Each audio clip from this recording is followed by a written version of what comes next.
Welcome to the Deep Leadership Podcast. Today I'm joined by John Brubaker, also known as Coach Bru. John is a former college lacrosse coach turned author, speaker, and business coach. John speaks and writes on leadership and business issues. I've been a longtime fan of his out-of-the-box thinking when it comes to growing businesses. He often says that weird wins, and he's right. One idea from the book that he just held up, if you're watching it on video, called Stadium Status, produced more than $1 million of new business for my company, Peak Demand. He's followed up that book with a sequel called Beyond Stadium Status, and I'm excited to have him on the show today to talk about how to grow a business to stadium status and beyond. So, John, welcome to the show. Great to be here with you, John. Thanks for having me. And as I was reading, I could see a lot of things happening that you were sharing, and we actually held up your book. Stadium Status. So yeah, I was channeling my inner Corey Hart first. If you're a millennial, you'll have to ask your parents what I meant by that. But I wear my sunglasses at night, and even during the day, so I can see. And yeah, the book that it's like a licensed print money. That book, isn't it? Well, it was for you, me. at least. Yeah, it was for me. It's a fantastic book. And I think that's the first book I ever read from you. And that's what I want to talk about today, because you've got a sequel coming out, and I'm pretty excited about it. So yep. I'm seeing if there's another $1 million in that book. There better be. So you're going to want a $19 refund. Well, yeah, if I don't get another $1 million, right? So you're my first return guest on the show. And do you remember the significance of the date of our last show? Give me, how long ago was it? I need a couple of hints. I'll figure it out. Give me 6 months ago. Oh man. So definitely something shut down. There was, the pandemic had probably just begun, right? Yes. Was it Valentine's Day? Nope. So Okay. It was officially the last day of the 2 weeks to flatten the curve shut down. That was the last day. And that was 6 months ago. So yeah, now we're on day like 184 of 6 days to flatten the curve. That's exactly. Awesome. So, but that day was supposed to be the last day, and we're still flattening the curve as we speak. So, so a lot has changed in the world in the past 6 months, hasn't it? The curve is very flat if you just look at it like from a 45-degree angle on the graph. That's the way to look at it. Exactly. Yeah, a lot's changed and nothing's changed, right? Yeah, it's the ultimate paradox. Yeah. So it's kind of like nothing's changed. You're still good looking. You're just as good looking as you were 6 months ago. Yeah. Yeah. Well, Well, you get better looking every day. So maybe that is what changed. It's like fine wine. That's it. Yeah.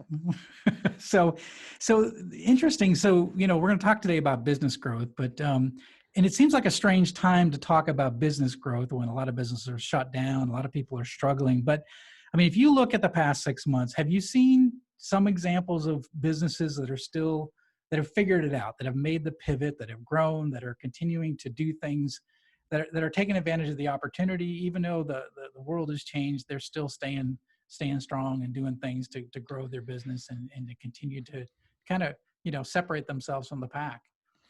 I think with every crisis, there's an opportunity. And to go back the week before my podcast interview with you 6 months ago. So 6 months and 1 week ago, yesterday, 6 months, 1 week ago, yesterday, it was a Wednesday night. I teach a public speaking class at the local college here in Maine. And after class, I stop at my favorite bar and grill because it's a Wednesday night. There's usually like a hockey game or a basketball game on. I'll have a beer and I'll have a late dinner. And that's just sort of like, that's a one little bit of me time that I get every week when I'm like away from my wife and kids and work. And so anyway, I stop at our local bar and grill, and, the waitress, who I know very well, brings me over a beer, and I said, I didn't order this. And she said, I know, but you usually get a Bud Light.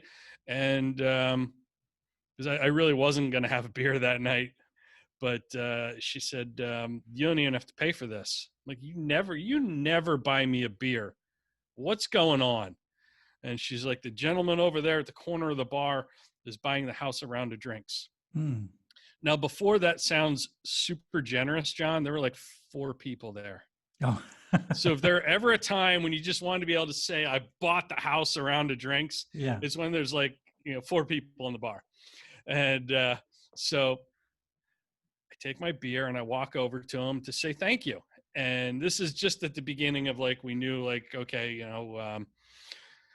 there's this coronavirus. We didn't know anything about it, didn't know how bad it was, other than, it was classified as a pandemic. And we didn't know that like it's primarily airborne. We thought maybe it lived on surfaces. Nobody knew anything. So I said, thanks for the beer. Can I ask what you're celebrating? And he's sitting there with his wife. And this is the moment when I knew people are going to be okay. Like the whole world's kind of gone to hell, and the economy, stock market plummeted that week. And he said, yeah, I'm celebrating a big business deal. And he owns this little cleaning business, industrial cleaning business. He owns like a local franchise of like Serve Pro or one of those. I forget the name of it. It's like a Serve Pro type company. I said, that's great. Congratulations. What's the milestone? I figured it was like their 10-year anniversary, 5-year anniversary of the company or something. He said, I just landed the largest cleaning contract in company history. Oh, wow. Not his company, like nationwide. I said, Wow. well, what's that? He said, I just landed the contract to clean all of the, every building at every public institution in New York State. And we're up in Maine. I'm like, what? So there's such a huge demand for industrial cleaning. All the colleges had shut down and sent the kids home. They've got to clean and scrub, and sanitize, every administrative building, library, dorm, classroom, like everything, field house. There's 27 different 4-year public universities in the state of New York. And some of them are like major universities. That's a huge deal. Wow. And so like, I'm thinking, even in the midst of this horrible crisis where, small businesses are closing, here's a legit small business that's thriving. And he said, I have to hire staff. If you know anyone that's looking for a job. My wife's a school teacher. She just got laid off. She was like a teacher's aide at local elementary school, just got laid off. And now she's going to work for him full time in the business. Wow. And so I'm just like, I thought about that the whole way home that night. And the next day I'm like, there's got to be a lot of other stories like that. You think about like people who invest in the stock market during a depression or a recession, they become millionaires because they're willing to go all in when other people aren't. So I just thought like that's the, if there's a silver lining to any of this, that's it. Yeah, I think it's a mindset issue, isn't it? Right. I mean, so Yep. you can, as an entrepreneur, as a small business owner, you can look at a global pandemic. You can look at all this, this global uncertainty, and you can see it as a problem, right? Oh, woe is me. This is terrible. My business model was based on X, and now we have Y. I'm going to go out of business, or it's going to really hurt me. Or you can say, all right, this is an opportunity for me, and how can I make that pivot? How can I shift? What are the opportunities that open up because of the situation? And I think, one of the things I like about the work that you do is that you get people thinking about the opportunities.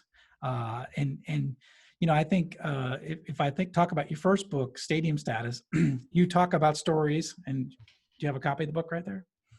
There it is, Stadium Status. What I like about that is you tell stories about people who basically used kind of creative ideas to build their brand, build their company to a very high level. So let's take a step back a little bit. What's the definition of stadium status? Like I'm not a college sports coach, and I'm not a rock star. I know I look like one, but you do legit. Yeah.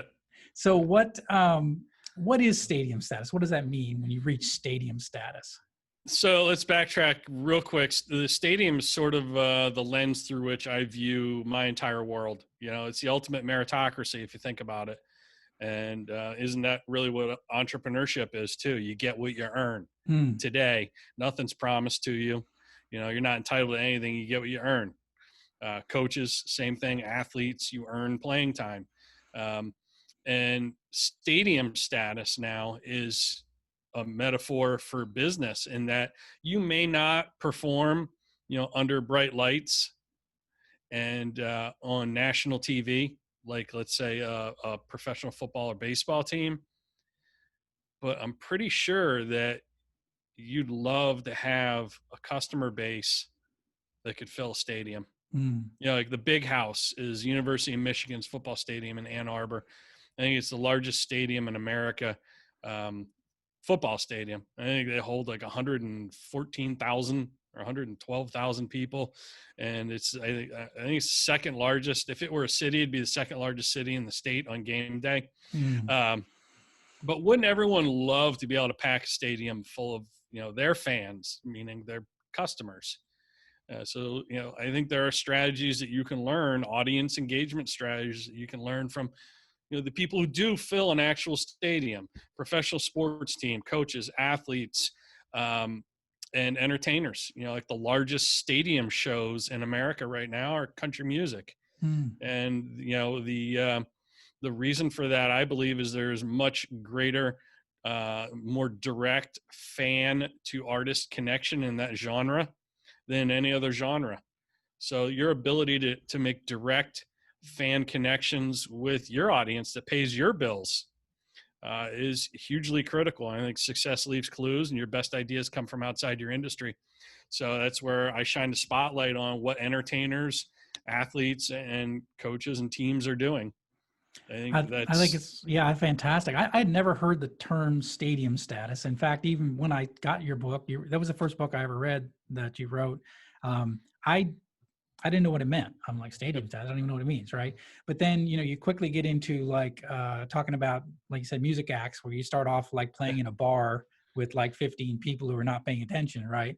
And then you build your business, build your brand up until where you're playing for stadiums, right? And I think that really resonated with me. And I think you just touched on something really important, is you take all these lessons, right, from the music industry, from sports, and you apply it to business in that book. And one of the lessons that I talked about in the introduction was you talked about recruit daily or perish. And so it's the life of a college coach, right? Lacrosse coach. Yeah. You had to recruit daily or perish. It was all about getting the right people on your team. And so talk a little bit about what that mindset was as a coach. Sure. People think that coaches lead a very glamorous life. And I want to debunk that myth. Like, this is Mythbusters right here. There's nothing glamorous about being a college coach. Like, Nick Saban has a really boring life that would be very much a grind. And if you were not wired to, really kind of, if you're not wired to be a coach, meaning like you could never live without doing it, you'd be miserable in that job. Like, if you tried to spend a day in the life of a college or a professional coach, first of all, most people probably wouldn't have the motor to pull it off from dawn to dusk.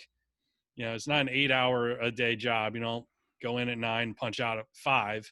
It's more of a lifestyle. And so I think that's the first piece. This is not glamorous at all. It is a grind. And people think all you do is roll a ball out at practice for 2 hours and blow a whistle. That's the least of what you do. The biggest piece to what you do is, and this is where I think it's a wonderful luxury to have, is you get to choose the people who are going to be on your team. Just like an entrepreneur who's growing a company, building a brand, gets to choose who they hire and who they do business with and who they don't. And those are the closest parallels to a college coach that I could think of.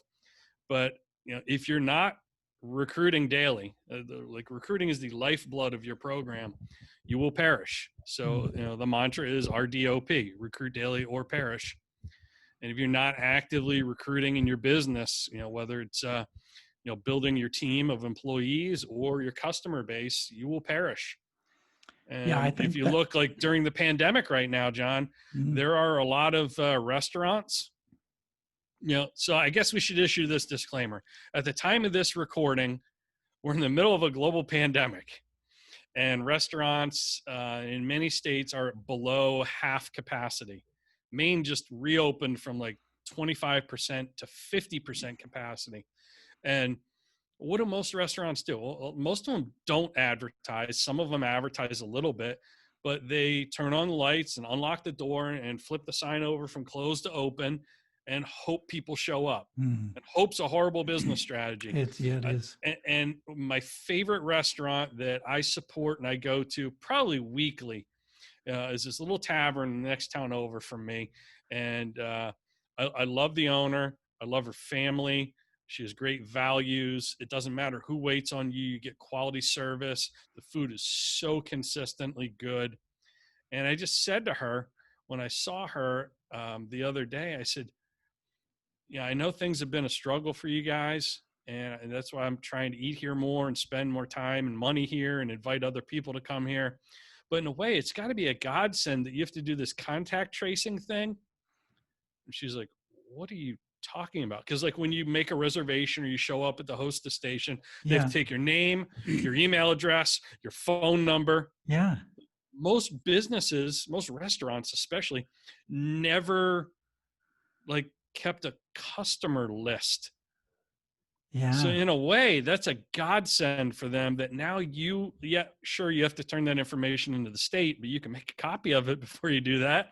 Yeah. Now you can actively market to people you know who have come to your restaurant before, spent money there, and had a good experience.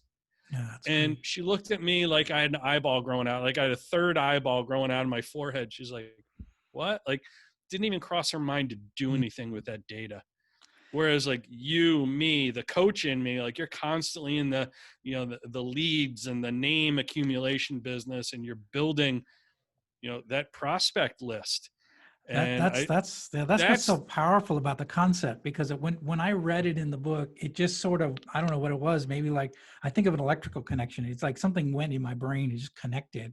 And because I had a new business and I was working to grow my customer list. And the idea of like your job every day is to recruit daily or perish. And I changed around a little bit. I said sell daily or perish, right? So I was trying to yeah, recruit customers into my new business. And I still do it today. I don't know how long ago I read that book, but if you look at my calendar, I try to have at least 10 touches with customers and new customers every day. And if I don't, like, I try to have 5 before lunch, and I try to do 5 after lunch. And if if I'm only 3 before lunch, and I'm hustling all afternoon trying to make those touches. And it's a mindset, right? That yeah, you have to go, because this is the future of your business. This is the fuel in your engine that's going to propel your business over the long term. And you got to keep putting gas in the tank. And I really like that. And it was one of them. I mean, it's just one of the small lessons in that book. And sure. it was really a powerful book. And I also like the way you wrote it. You had talk a little bit about each chapter. How you had like three storylines. How did that work? It's called Them, Brew, and You. Yeah. So I'll give an example from the stadium. It could be, like one of my favorite coaches in America, a good friend of mine, Blake Anderson's a head football coach at Arkansas State University. And they're in like the middle of nowhere, Jonesboro, Arkansas, in the Sun Belt Conference. And um, he just finds a way to do things no one else is doing. And he wakes up every morning and says, what's something that Arkansas State, me and my coaching staff can do that no one else in America is Mm. doing? And he'll do these crazy trick plays that will land his team on ESPN Sports Center's highlights. Whether the play went for a touchdown or not is just so crazy. Like a play where one receiver just lines up and falls over like a tree in the forest, and like half the defense is distracted by like, did this guy just drop dead? Like, what's going on? And I think they call it the fainting goat play. That got on Sports Center. He was trending. Arkansas State was trending on social media on a Saturday night when Clemson, Alabama, Florida State, every major program in America was playing. They were trending from a game they had earlier in the day where they pulled this trick play off. Mm. But like, so it's something as simple as that's the them. And then there's the Bru, like how do I do something no one else is doing in my business? And then there's the U, how can you do How it? can you do it? So I'll take a simple example. And I say simple, but it's powerful, a simple but powerful example of like how someone's doing it. I'll show how I do it, and then I will provide you with a framework for how you can do the same thing. Yeah, I like the way you That's did every that. chapter. Yep. Every chapter, and that's so if you haven't read Stadium Status, I would go out and get that book, because actually it's a really powerful book, and there's so many great lessons in it. And again, for me, it was $1 million in sales gained just by reading, over 1 million, just by reading that book. So highly encourage that book. But now Stadiumstatusbook.com. stadiumstatusbook.com. But Don't now, buy it on Amazon or Barnes and Noble. I don't get a royalty on any of them. so That's get another it whole conversation, though. right. We won't do that today. So now we have a new book. It's called Beyond Stadium Status.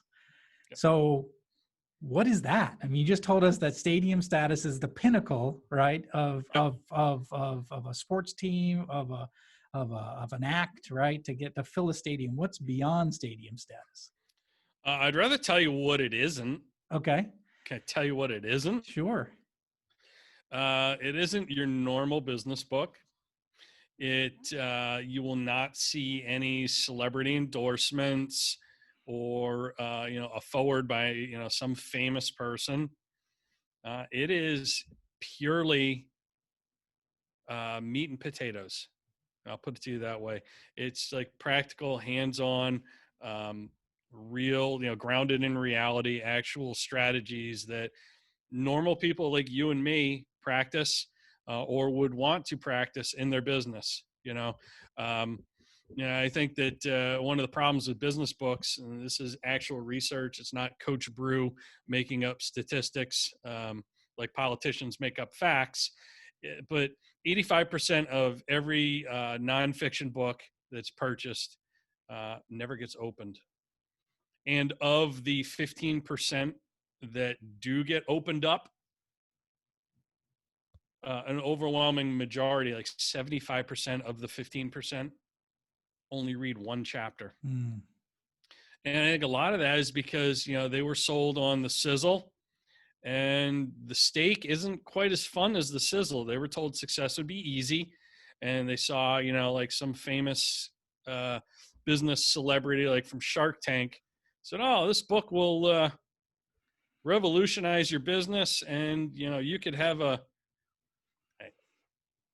4-hour work week." Right? Which is a catchy title for another business book, but like nobody works 4 hours in a week. You can't even have a 4-hour work day. Let's be realistic. So it's nuts and bolts, and it's very much grounded in reality. I was told by a literary critic that Stadium Status is the anti-business book, because it kind of just turns everything on its head. And I wanted to double down on that and take that whole concept to another level. So instead of allowing the fact that 85% of people don't read the book they buy, and of the 15% who do, most of them only read one chapter. The book is only one chapter long, John. One chapter. Yep. It's one long ass chapter to make it like a nice sizable book, but it's one chapter. It's broken up into different themes. You could call those themes chapters if you want, but basically I just want to solve a problem. If you're only going to read one chapter of a book, this is the my one book's to read. just going to be one chapter. I love problem solved, So I'm just dramatically increasing the odds of people actually reading a chapter. But are you willing to master the mundane, I think, is the question. It's interesting. You said to me one time, and it really stood out. You said one of the things I like about never pee into the wind. You said that, and I never do. So okay. No, but you said one of the things you like about working with me is that I actually read things and actually implement them, and that's just been kind of my nature. I don't know if that's because I come from the military where they teach you to learn and then do, but so a lot of ideas I've learned from you I actually implemented and they actually work, and I'm like, holy cow, this is amazing. Like we were talking about sell daily or recruit daily or perish. So you're saying, and I want people to hear this, is that you should read your next book, right? Beyond Stadium Status, and actually implement the ideas in your business, not just or buy it, just or but just read one it. idea. Just one idea. Like if all you Yeah, did yeah, was implement RDOP, or as you call it, SDOP, sell daily yeah. or perish, you spent $20. I would Mhm. argue you didn't spend $20. You invested $20 and it made you over $1 million.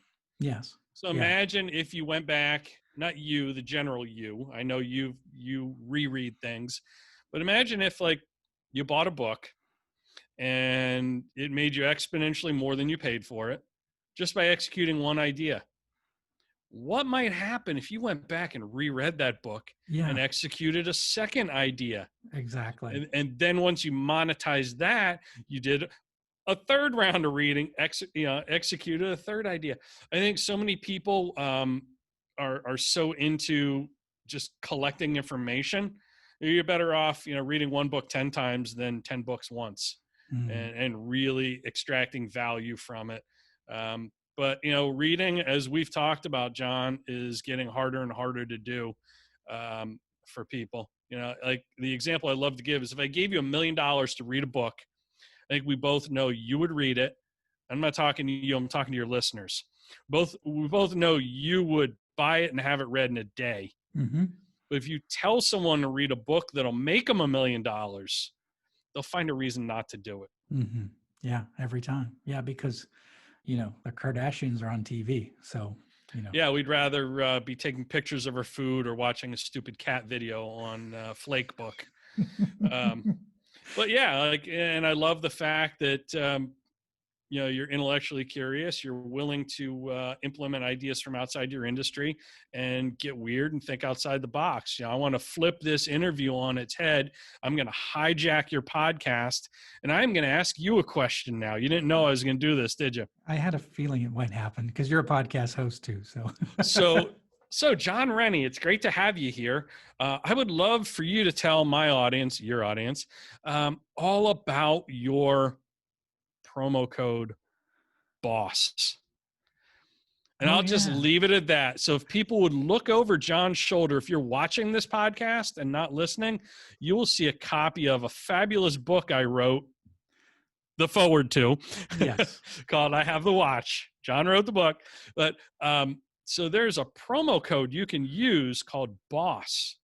And this is, everyone's doing like a free plus shipping offer, or buy my book and you get free shipping, or like people are offering these just kind of the same old sales tactics and the same old kinds of value added things.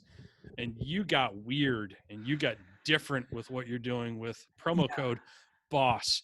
So John, if you could tell my listeners exactly what that concept was, and how that was born, and what you're doing with it. And I think there's a version of that everyone can execute in their own business if they believe the best ideas can come from outside their industry. Yeah. So if it's perfect time to bring it up because to be honest, the concept, the idea didn't come from you, but the concept of thinking outside the box and thinking weird and doing things different certainly came from me reading your books and me interacting with you over the years. But the question is, and I write leadership books, right? And I want to build a world with better bosses. The problem is the people who are reading leadership books are not the people that need the leadership books. They're the ones that are trying to get better. They are probably good bosses already, and they're trying to get better. The problem we have in this country, and probably internationally as well, is that there are so many bad bosses that are not working on themselves and not trying to get better. So how do you, it's not the healthy that need a doctor, it's the sick that need a doctor. So how do you get the book in the hands of the people that really need it? And so we have a promo now that's running through our website. So if you go on to buy a copy of my book, I Have the Watch, and you enter the promo code BOSS, I will anonymously send the book to, if you have a crappy boss, I will send it to your boss, and I'll write a nice note to them, encouraging them that the people that work for them want he or she to read the book and implement the ideas in the book. The idea is to try to get the book into the hands of the people that really need it, not the people that are constantly trying to improve themselves and get better. It's the people that the people that need a doctor need this book. The bad bosses, the crappy bosses in the world need this book. So if you got a bad boss, this is a great solution. And it's completely anonymous. John, tell my listeners, your listeners, where on the internet they can find this. What's the website again? IHaveTheWatch.com. That's simple. So what's awesome about that, thank you for playing along with that, but what's legitimately freaking awesome about that whole promotion is, you understand, you put yourself in the mind of um, not necessarily your customer, but who should be your customer, the bad leaders. And, we all know you don't have to be sick to get better. And, the best performers are always constantly looking for that, what's the next thing they can learn, the next competitive advantage they can gain. But the people that really need the help are the last ones to ask for it. And if you walked into your boss's office and said, hey, boss, I think, this would really help you improve. I got you this book that I think could help, help really elevate your deficiencies as a leader. You should read it. How would that be received? Yeah, not very well at all. They're not reading it. Yeah. But if they anonymously happen to receive a book and there's a personal note, it's an autographed book with a personal note from the author. It says, your people think so highly of you. They thought you'd really enjoy this and be, a great value to you and the company. Yeah. Yeah. That's it. That's it. And you just let them digest that. It's so much better received, right? Yeah, it's been amazing. So the amount of books that we have sent out, and I'm just hoping, and again, I think you're like me, you want people to read the book and implement the ideas and actually have an effect, right? So that's what I want to do. I want to build a world with better bosses. I want to get this in the hands of their people, and I want them to make a change. And so yeah, hopefully that I'm seeing a lot of orders. Hopefully we're changing some bosses and making the world a better place for the people who have crappy bosses. Maybe they'll make it a little shift. So yeah, so that's the whole point of that. But again, the concept, the idea of selling to the people that really need it is comes from your world. It comes from the world of thinking differently and trying to stand out from the crowd, right? There's 15,000 books written on leadership. Well, how does my little book how do I get it to stand out? Well, this is one way to do it. So that comes entirely from Stadium Status, the ideas in Stadium Status. So that concept of being, almost, you say weird wins, but it's different. Different. Yeah, wins. Be different or be invisible is what I say. And so you're trying to stand out. It's funny because even the cover of your new book, it makes me laugh because when I first saw it, I thought that was like a mock-up, right? Because I'll have to describe it. So if you look at the cover of his new book, it says in very big letters, John Brubaker, his name, and then the name of the book, which is Beyond Stadium Status. Those are the big letters you see. But if you look in really closely, it says, this is a book by John Brubaker. And the book... The name of the book is Stadium Status. So that's actually on the cover. And I thought that was just a joke and like it was a filler and eventually that would go away, but that's actually going to be on the cover. Is that right? That is the front cover, and the back cover does not have testimonials from anyone on Shark Tank or any celebrity business gurus. The back cover just says the name of this font is Babus New. That's the actual name of the font. And Coach Bru's cover design budget is $0. I love it. And I think different or be invisible, But I think it's something that really stands out, and it's consistent with the messaging that's going to be inside the book. I'm assuming. I haven't read the book yet, so it's Stadium Status on steroids, as I like to say. All right, you have my full endorsement. Not that you would include my endorsement in the book, though. Your endorsement actually is in the book. Let's talk about that for a second, big fella. So instead of having, after the forward, which is usually written by some celebrity who didn't actually write it, their publicist did in most business books, there are all these like pithy little quotes from famous people and celebs. So instead of that, what I do is I feature real results from real people doing real work. And John S. Rennie is one of those real people doing the real work, getting real results. And I basically showcase the readers of Stadium Status who have gotten a quantifiable result and used it to grow their business. So numero uno would be John S. Rennie. I made the book. I'm excited to see this. His handsome face graces one of the pages, which is dedicated to him and his story. So, if you're a believer in real people getting real results and you want to be one of those people, This is your book. beyondstadiumstatus.com. It's the only place it's available. Say, That's, repeat that one again, more time. Repeat that one more time because I was talking over you. beyondstadiumstatus.com. That is the only place the book is available. I've also, Beyondstadiumstatus.com. I've also turned that whole concept on its head. Like, why would I sell it on Amazon, Walmart, Barnes and Nobles, Target, Hudson Booksellers, or Books A Million? I don't get that customer's name. Going back to our conversation earlier about the restaurant earlier in this episode, they typically wouldn't get the name and the email address and the phone number of their customers. Well, if your customer is important, why would you leave that up to chance? Or why would you let Amazon collect that information and not you? So I want to make sure no one takes care of my customers better than I do. And no one's going to treat them as well as I will. So I'm the only place you can buy the book. That's great. So I've already pre-ordered it, and I encourage each of you who are listening to this and you want to elevate your game, take some ideas from outside your industry and elevate you inside your industry. This is the book for you. So beyondstadiumstatus.com, only place it's available, and it's on pre-order right now. Is that right? And what fabulous prizes could you possibly win as someone who pre-orders the book, John? I think there was an air guitar, if I'm not mistaken. Yeah, there's a golden ticket, a silver ticket, and a bronze ticket that will be each tucked into one of the books in the pre-orders. And the golden ticket is winning an actual air guitar. Silver ticket, a rotary phone. Bronze ticket, I think this is the one you want. You've had your eye on this. A $50 Blockbuster Video gift card. Oh, that's it. That's what I need. I think there's one store left, right? Yeah, isn't it like in Alaska or so, somewhere, or like the Pacific Northwest?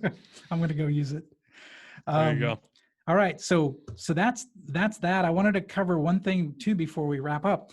Yeah. You are also doing something. I'm seeing you, if you're watching this on video, you're wearing a shirt that says chin up, chest out, move forward. So what is chin up, chest out, move forward? This is something new that you're doing, and I'm really in support of it because I think it's really important, especially for entrepreneurs and what they're going through in a time like this. So talk a little bit about this new business venture.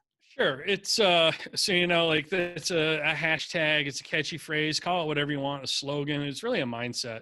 And I don't mind that people are saying, oh, chin up, chest out. It's a catchy phrase. But what it really is it's a mindset that no matter what life throws at you, you got to keep your chin up, your chest out, and you got to keep moving forward. And, that's absolutely a lesson I learned when 2019 kicked me in the teeth. I just was dealing with a bunch of medical issues that, your physical health and your mental health are intimately connected. And, just discouraging setbacks with my physical health that really kind of led to me just, kind of going to a dark place and getting, I'd say, kind of getting into a funk, but it was worse than that, I told my therapist that, I started seeing a therapist in 2019, and it's the best thing I ever did, best money I ever spent. I spent a year seeing a therapist who I still see, but what I spent was I probably spent a decade before 2019 being in denial about needing help. I was a workaholic. I took so much of my work home with me. I took it so personally, and I didn't really have good coping strategies. And as a leader, as a small business owner, you had said this very eloquently before we started the podcast, John. It's like we each lead kind of a double life. There's that kind of front stage, when you're on, all the world's a stage. When you're a leader, everybody's watching you, eyes are on you. You've got to be upbeat, positive, motivating, inspiring, and give people hope. You're basically a dealer in hope for your team. But then backstage, like when you're looking at how am I going to, pay the bills, or, I'm understaffed or underfunded, like you're looking at just the amount of hours you have to put in, the fact that you missed your kid's game, or you missed, time with your wife in the evenings because you had to stay late and work. Like that's the part that gets you down. And that's kind of the private persona that's backstage. Mhm. And our backstage, everybody's backstage is a little different, but it's messy. And if you got to see, people you think are doing really well, all you're seeing is their Sports Center highlights, so to speak. Meanwhile, they're seeing their blooper reel, and they're comparing their blooper reel to other people's highlight reels, and it's not good for our mental health. And I know I've been guilty of that, a comparison trap. And that's where I just felt like I needed help with my mindset. And no matter what life threw at me physically or emotionally, keep my chin up, chest out, move forward. So I decided, what's the best way, not just to carry that message in my own mind by kind of advertising it to myself. I think we all have those advertising campaigns that run in our head. It could be negative ads, or it could be positive ads. So I wanted to replace some of the negative advertising with something positive. That became my mantra: chin up, chest out. And no matter what life threw at me, I was just going to keep moving forward, because it's really all we can do. You can't control the past. You can just control what you do next. But I thought, other people need to hear this. I started writing about, some of my challenges with depression in 2019. And that content started resonating with my readers more than anything else I produced on leadership, business, anything, any of the standard fare, so to speak. So I felt like I was onto something. I decided, what if I came out with an apparel line that was part of the solution, not part of the problem? It helped remove the stigma from getting help. You don't have to be sick to get better. Um, but also, we donate a percentage of all sales to different mental health organizations across the country. We did our original launch in March, right, literally right after the pandemic hit, and which is great timing, not to be trading time for money as a professional speaker, to have a product to sell, but also, to be able to give back, because there are a lot of people in a bad spot right now. Suicide hotline calls are at the highest, suicide rates are also at the highest level since World War II in this country. So, we're donating percentage of sales to National Alliance for Mental Illness, with the original launch, the spring collection, and now with this fall launch that we just had. So I feel like, this is sort of what I've been called to do.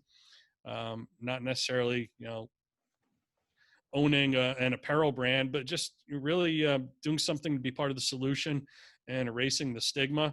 And it just happens to be through this that I'm doing that. Yeah. So, in the website for that is?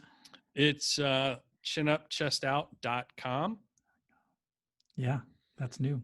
And yeah, we've got our fall collection just launched, like this hoodie that I have, hats, long sleeve t-shirts, all sorts of stuff. But I do think that it's important that you have, whether it's chin up, chest out, or something else, I think it's important that you advertise to yourself, because you think about the amount of brand impressions and ads that come across, our lens, so to speak. The lens we view the world, our eyes, whether it's on social media, billboards, radio, whatever it is. There are like something like 13,000 brand impressions that hit us every day. And how many of them help you protect your mindset? Mm, None of yeah. them.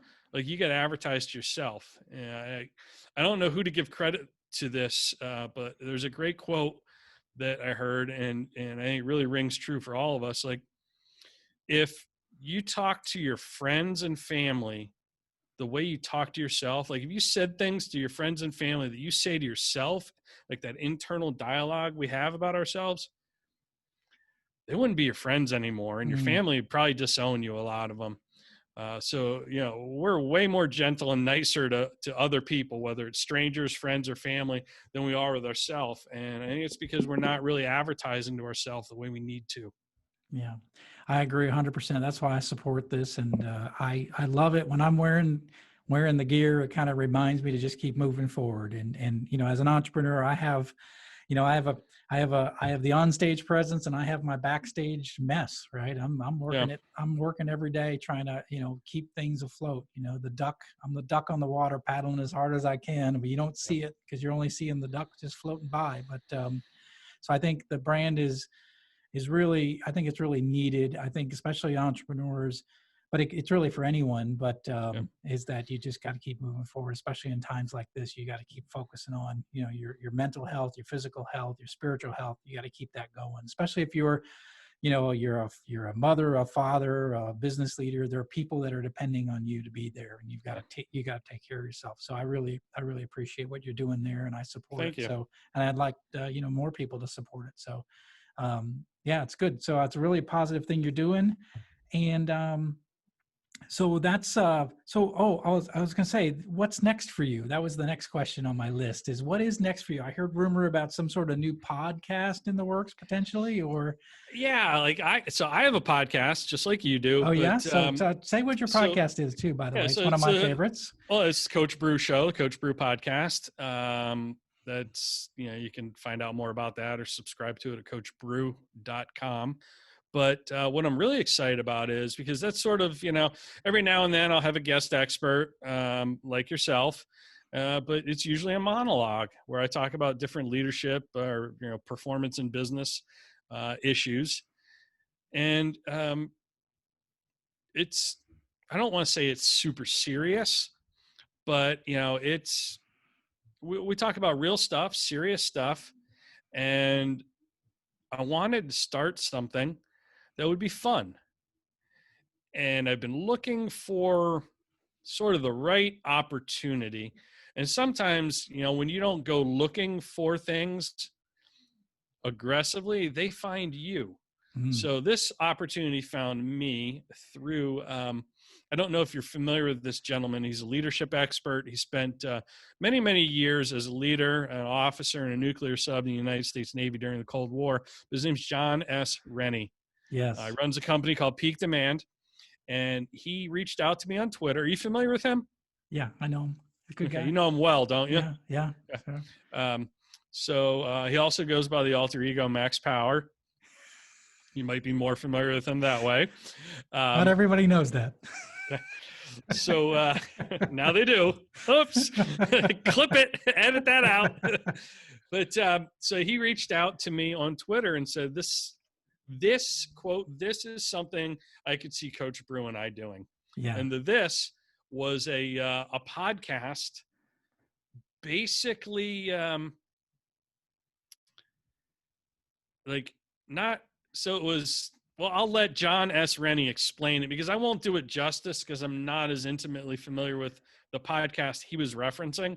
Yeah, no, But but suffice it to say, we're going to do a podcast together, and yeah, it's going to be absolutely. We're gonna have some amazing. fun. We're gonna have some fun because I think there's a lot of okay, you've heard of truth in advertising. There's a lot of lies in advertising. So I think Mhm. Coach Bru and I are going to launch a new podcast. It's going to be called Marketing Malpractice, and we're going to dissect what we see going on out there. And what Uh, was the genesis of this idea? You saw another podcast with these two guys who are just hilarious. Yeah, two guys. They're just basically they're buying things that they see advertised on Instagram, and they're just tearing it apart. Is it good? Is it bad? So it's kind of Yeah. a cool thing. Two guys just going through. So we're actually going to take it a little bit broader and actually look at maybe some of your favorite TV commercials, some of your favorite business gurus, and we're going to kind of tear apart what they do and does it make sense? Is it truthful? Is it a bunch of lies? So we are Is going it to is it marketing malpractice? is it Right. marketing malpractice? And so that's what we're gonna be looking at. So so look forward to that. It's gonna be coming up soon, and we're gonna have and it's gonna be a lot less serious Yeah. than leadership and business. This is gonna be a little bit more fun. So Yeah, I we'll don't get think we're to going to be talking about team building, mental health, no, leadership, communication. yes, We're just gonna. It's going to be like if you've never been on a pirate ship before, it's going to kind of be like you're on a pirate ship. yeah, or on a submarine, which is very similar. I'm claustrophobic, so I don't. I have all the respect in the world for anyone that spent even a minute on a sub because I am so claustrophobic. It's something I can never do. Well, this is going to be fun. So look forward. It's going to be called Marketing Malpractice. It'll be out here very soon. So it's going to be a collaboration between Coach Bru and myself, and we're excited to bring it to you. And it's going to be a lot of fun. We're going to try to have fun with it, and just hey, a lot of seriousness in the world right now. Why not have a little bit of fun? And we're looking for sponsors. So if Yes, you happen to own a bourbon company yes. or have a cigar business, bourbon cigars are key. So if you have a bourbon company or cigar company, especially if there's free samples, we're open. Yeah, imagine like Marketing Malpractice Podcast brought to you by. Right. I mean, we shamelessly give away naming rights for some quality bourbon and stogies. Wilderness Trail, if you're listening, the bourbon company Wilderness Trail, we would definitely take you on as a sponsor.